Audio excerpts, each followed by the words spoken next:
I want you to take a moment and imagine the very worst time you've ever spent amongst your family. Was it a wedding, a feast, or just some casual gathering? Think of the old men sitting in the corners of a forgotten generation, complaining about how everything has been taken from them and that the family has gone to rot and the blood is wasted. Think of the children arguing amongst themselves to prove which one is the most physically or mentally able, preening and prancing like peacocks to no end, as none of their betters are even paying attention. And then past them, the women sit bickering about the least important of things because their overbearing husbands don't give them the power to complain about that which matters or to assist in the running of their house at all. That is the Giovanni. Some would say that they are the greatest merchants that Rome and now Italy have ever known. Of course, those people have likely never spent any time amongst the family proper. And if they have, most likely it's simply propaganda. If there is one thing, though, that the family Giovanni are truly masters of, it is the perverse and unholy art of necromancy. Not only are they known for raising corpses from the dead and listening to the whispers of those who've gone before, but it is sometimes rumored that they can control the spirits of the dead themselves, stealing their souls away from their proper rest in heaven or their proper penance in hell. Because of this predilection, the great Cappadocius, master and first of the clan of death, the Cappadocians, sought out a few of the best and brightest of the family for embrace, allowing his children to take those who were deemed worthy to discover if their mortal necromancy could help increase the knowledge of the Death Clan. Ambrogino was one of those, an outcast of the family on the edges of its community. He was known as something of a traitor amongst his blood, but to the Cappadocians, he was the perfect mark. Of course, this time of selective embrace would eventually come to an end, as Cappadocius would decide that the Giovanni necromancy was so important to the future of his clan that he would embrace its patriarch, Augustus himself. And so, the great bloodline of Giovanni, family in blood, before and after death, was formed. Hello and welcome, Canaanites, kindred, and other children of the night. We are here once again with Princes of Darkness for our new creepy ghost-themed Giovanni game. We are playing as a Lucretia Giovanni, child of Ambrogino Giovanni. I chose her because Ambrogino, well, he's quite strong. He's quite strong. And I thought, you know, I do prefer to play this game a little bit weaker. I find it a little bit more fun. There's more paths to victory to find and more ideas to follow. So, who is Lucretia? Well, the Giovanni clan, I did an introduction of them before this. I think you probably have already seen it. But as she sits with the Giovanni, there are two types of Giovanni that exist in this time period, although one of them is becoming rarer and rarer as we move forward. One are those Giovanni who were selected because of the Cappadocian obsession with their abilities in necromancy. And the second are those Giovanni who, although still Cappadocian, have been embraced by other Giovanni, particularly and specifically Giovanni who descend themselves from the patriarch Augustus. Augustus Giovanni is the sire of the clan, but Ambrogino, our sire, is Cappadocian, in the truest sense that his sire is a Cappadocian. Although we do not suffer from the Cappadocian difficulty of being corpse-like. Interestingly enough, Ambrogino and Lucretia are both particularly pale, which makes them kind of look halfway in between. I don't know if the mod did that on purpose, but it does work, interestingly enough.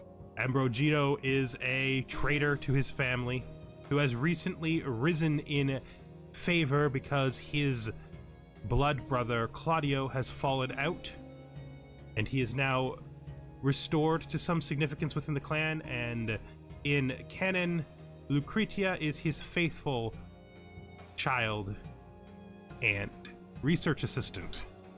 She has a death wish. She does not... Well, no, that's not fair. She deliberately takes actions that could put her life at risk, oftentimes undertaking danger that's really not within the scale of her power. As you can see, she is just 25 years old. That is including her short time as a vampire. She is a level 3 learning education, and she has Wise Woman.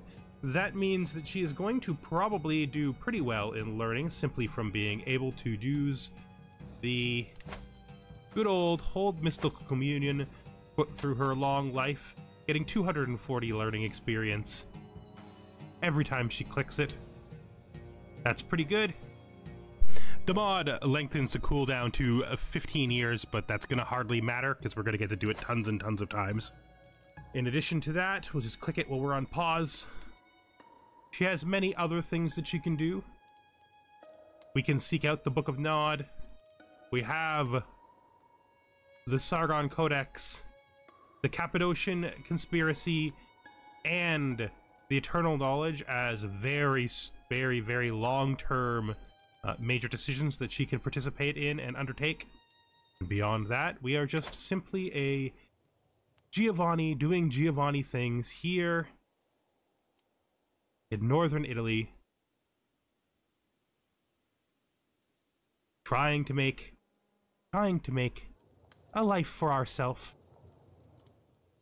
trying to make ourselves stronger so that we can serve our sire and possibly break away from him.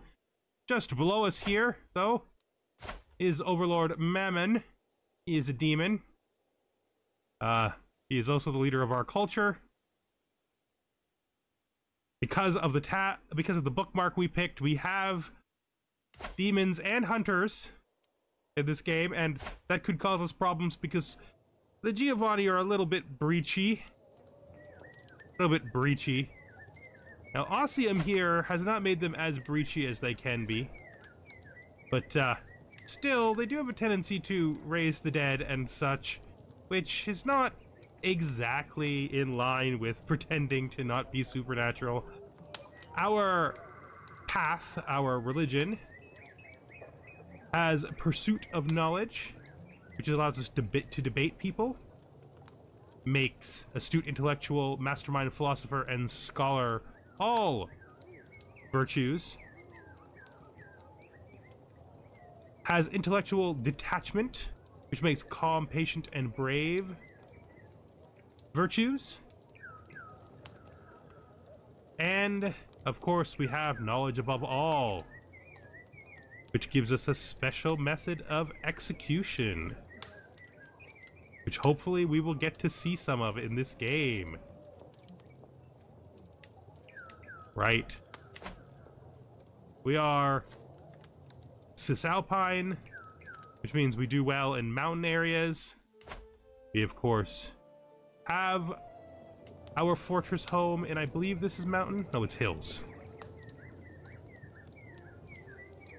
And very likely, the focus for us at the beginning of the game is going to be to try to become strong enough to consolidate this. I think this is the duchy? Yes, this duchy, Piedmont. That's the hope. For a start, though, just like with every other Princes of Darkness game, we need to pick a lifestyle. Like I always do, I'm going to stick with one that, one of the actual mortal lifestyles, because they have very useful perks in them. But I think we're going to do learning, because I would like to see her complete all of Scholar relatively quickly. I don't think we would bother with whole of body, although this can be useful. It still makes you tough. But we may also finish Theologian. We may become something of an apostle of Ossium and try to spread our faith and do pilgrimages and stuff like that. There's so many fun and exciting things we can do. It's quite exciting. I think we're just going to take the raw learning, I think. Yeah, the development's not great unless you know that you have a source of development, because as I mentioned in my previous game, and as is simply the truth of this mod, vampires don't have access to a lot of ways to gain development, so it's not so great. We're just going to take this, and then we need to start working on our herd. Because we have such a low diplomacy, we are going to have a really small herd, which is not a way that I usually play this game. Usually I have much more diplomacy than 8. So that's going to hinder our herd experience gaining, so we're going to have to make sure to be doubly consistent with our hunting. Some things that we should do to start, though, like always, we want to find mortals at the start, and then we want to go through our list of existing people in our court, our courtiers, and we want to find someone to hunt. Let's hunt the guest first, because if she's good, we can keep her around by making her a herd. Let's hunt her. Just like that. We probably should herd and hunt 2 people at once. Okay, so we're just gonna herd 1 person and hunt 1 person, and then we will probably let things start. We just want to make sure we've got everything in place that we can do right now. We do not have much in the way of a military. That is for sure. We also don't have much in the way of money to fix it. Not great. And the people around us are weaker than us or a little stronger than us. They're around our strength. Except, of course, for Mammon down here. And even this guy's not that much stronger than us. So, at least we're in a pretty stable position. Most likely they're actually stronger than us because of their knights, but they probably won't attack us right away. We won't be able to get very many alliances, of course, because we do not marry. So what clan are you, sir? You are a Nosferatu, okay. I have good respect for the Nosferatu, and you are a Tzimisce? And the rest of you are mortals. Not great. Not great. So we really have a lot of work to do. A lot of work to do before we can even begin to survive the night. Oh, what are we gonna do here? I mean, we are known for taking bold, nearly deadly moves. Let's just unpause so we can get the starting stuff done. Get rid of this. We don't need it. I must applaud you, your mystical exploration of our faith. So this is my grandsire, the Cappadocian. And she would like to become closer to become our friend. That's good. It would be cool if that were to happen one day. This is all the stuff about Rome and how Rome has fallen and now it's being held by multiple different clans, no longer mostly just the Ventrue stronghold. There's La Sombra and Giovanni here.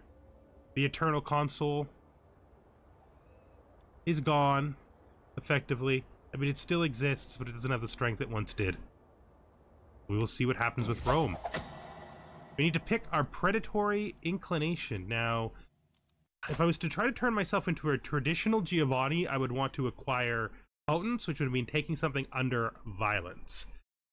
Because I have Cappadocian disciplines as a rule here.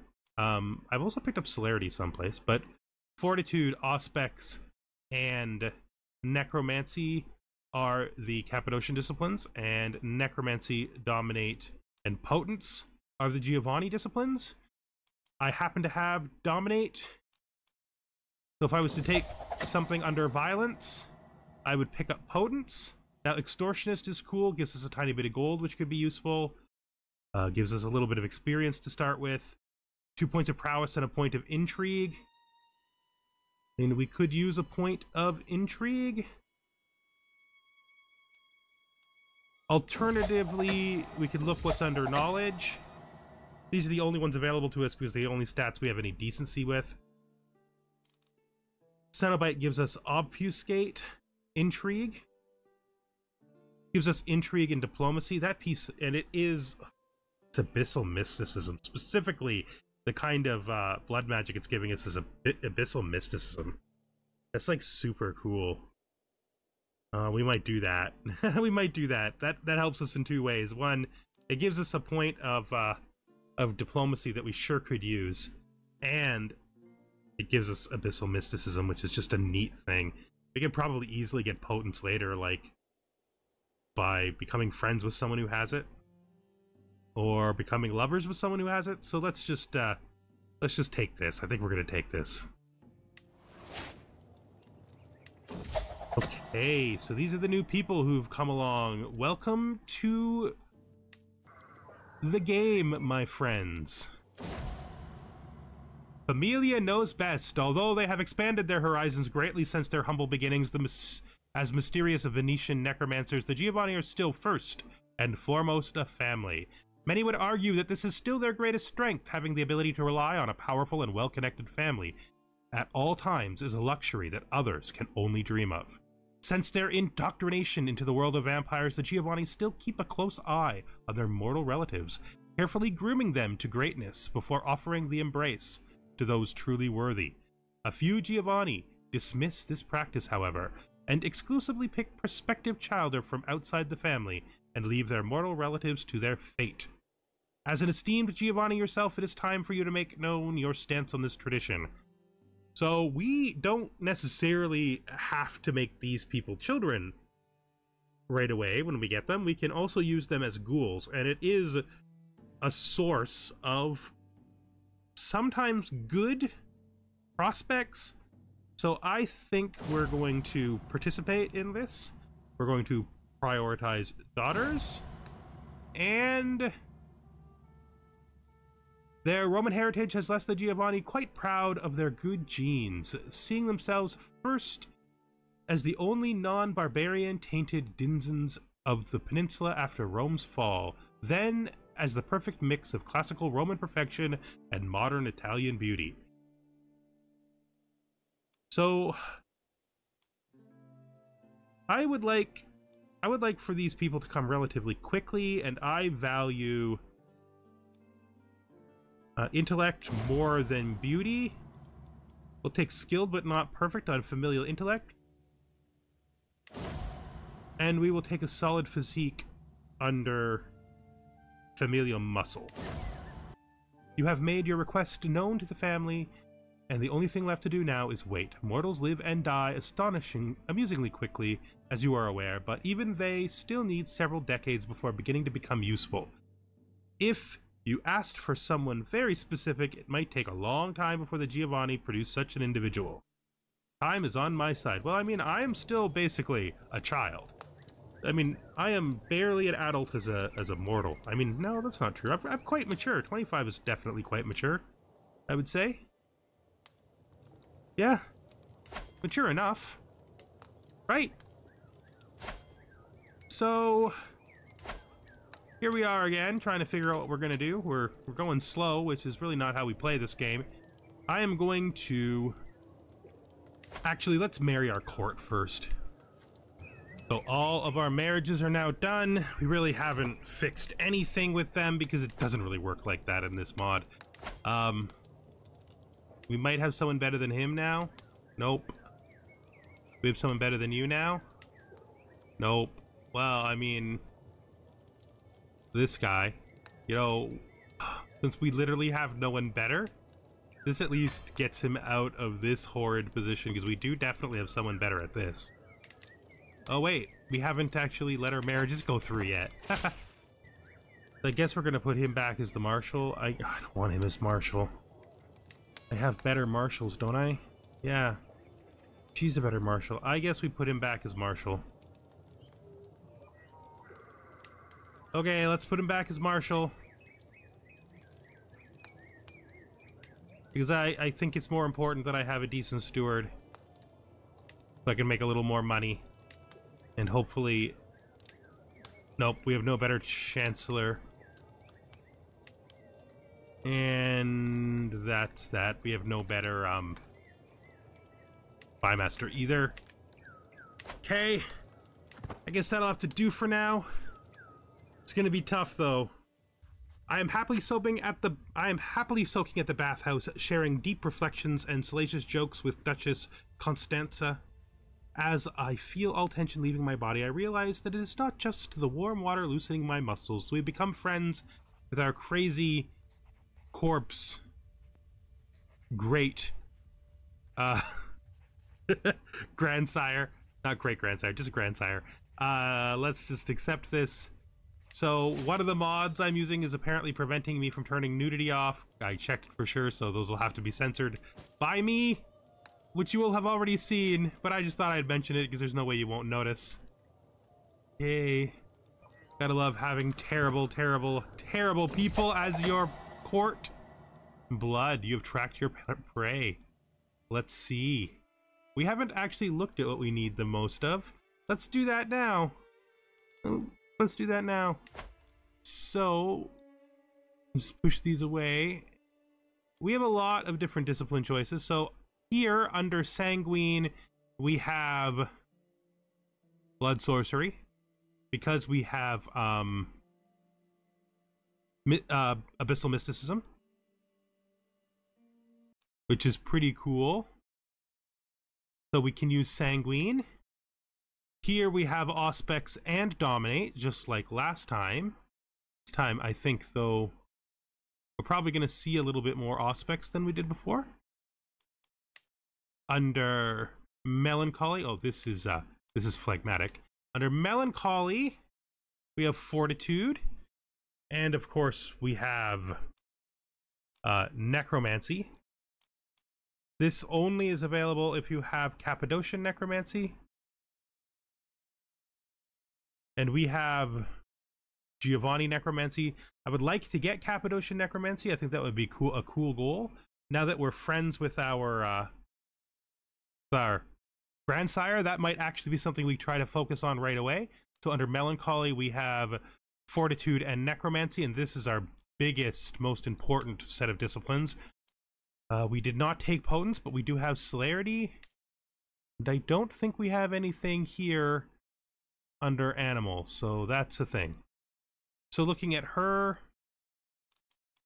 she is Phlegmatic. She's Choleric. Alright, so that's not terrible. And he is... what is he? He is green. Yes.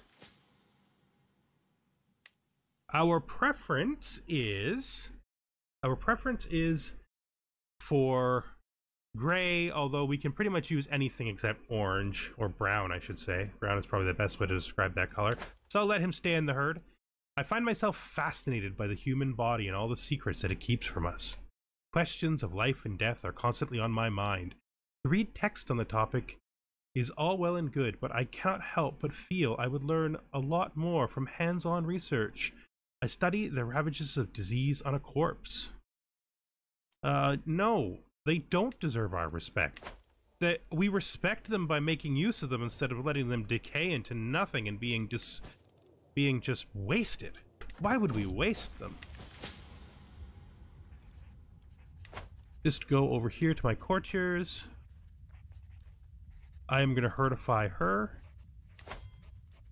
And I'm going to hunt from you. Great. Secret of the body. I try to hold my breath as I sift through the tangled mess of slimy soul and entrails sprouting from the corpse's belly, but it is to no avail. The putrid stench of decay slowly finds its way to my lungs and makes me gag. This is the true Giovanni life. Something then tears open and a stream of viscous yellowish ichor spills all over the operating table. What was that?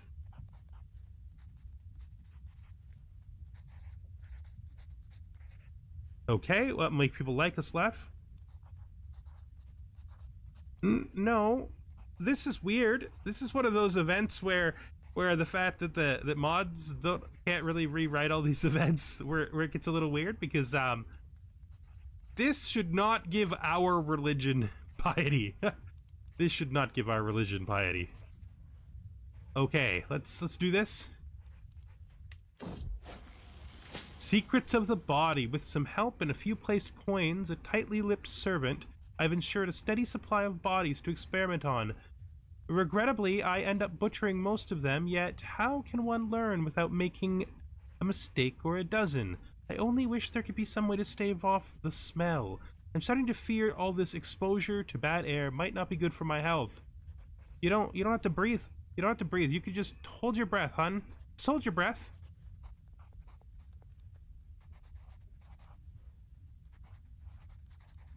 So we could try. I think we might as well try for the perk. And we got it. Thankfully, proper use of flower patches, incense, and aeration seems to have helped lessen the effects of the bad vapors emanating from the cadavers we're having on my body. All right. First learning lifestyle perk. So this is funny. No, it's simply not how you say it. Ugh, we're having a word argument with Ambrogino himself. I think we're just going to agree to disagree. I'll just take the stress. Fine, a little bit of stress is okay. We'll figure out how to deal with it later. I suppose we should start. I mean, this is true, but we don't need it. But we should have this. I think we're going to start with scientific. What does pedagogy give? Oh yes, wards, because we can teach wards still. Can actually make sense for us to do so as well. Worldly. Then scholarly circles. Then down to learn on the job. Very good. Very good. Daughters of Lilith. So they are actually going straight down the path so far. That's good, because I hope they stick with the actual Cappadocian things. Well, I mean, at least this far. The Daughters of Lilith. The mysterious Lemayan bloodline is tied to Clan Cappadocian on their own accord. The Daughters of Lilith are a difficult to understand lot, but they have always proved reliable and steadfast in upholding the end of the bargain they made long time ago with Cappadocians, serving as bodyguards to eminent Cappadocians. The time has come for you to request one such companion. The usual procedure would simply be for you to ask a Lemayan priestess, which would result in one of the younger members being assigned to you. A more involved course of action would be to insist on having some input in the process, which might annoy the Lemayan, but would also give you more control over who would be a potentially lifelong companion. Now, to be clear, I have no problem. Lucretia has no problem at all with annoying people, even to the point of her own risk. Despite their close association with Clan Cappadocian, the Lamea aren't exactly fond of you snooping around their temple and cult practices. Still, they have begrudgingly accepted to teach you about the three faces of Lilith, the maid, the mother, and the crone. Each of those represents a different part of a woman's life and is celebrated accordingly. Your guide refuses to tell you more, and the Lamea urges you to quickly choose a companion, then leave them to their rituals. From what you have gathered, priestesses of the maid are likely to be young and beautiful, skilled at diplomacy. Priestesses of the mother are matronly administrators, handling the day-to-day of the cults. And finally, priestesses of the crone are old witches, guardians of Lilith's sacred ritual.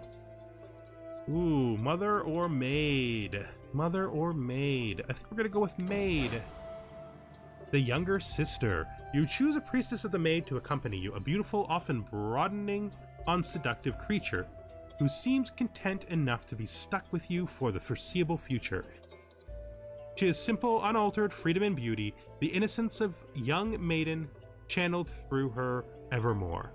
To be young again, at least in spirit, is always a tempting prospect. I mean, I am young. To be clear, so is she. As vampires go, at least. I'm not becoming a Lilin. Let's become best friends. I'm not becoming a Lilin. Come on. Let's be best friends. You and me. You and me forever. Let's learn about our best friend. because she's going to be an important part of this, and it's going to be the last thing we do before we end this episode. So we are friends. No. We are friends with our sire, his sire, and our Leman bodyguard. So she is quite the warrior, but that's to be expected. She has necromancy. She is, of course, Lamea. She has presence, which is a great discipline. She's attractive. She's loyal. I think. Nope, I have a slightly better generation than her.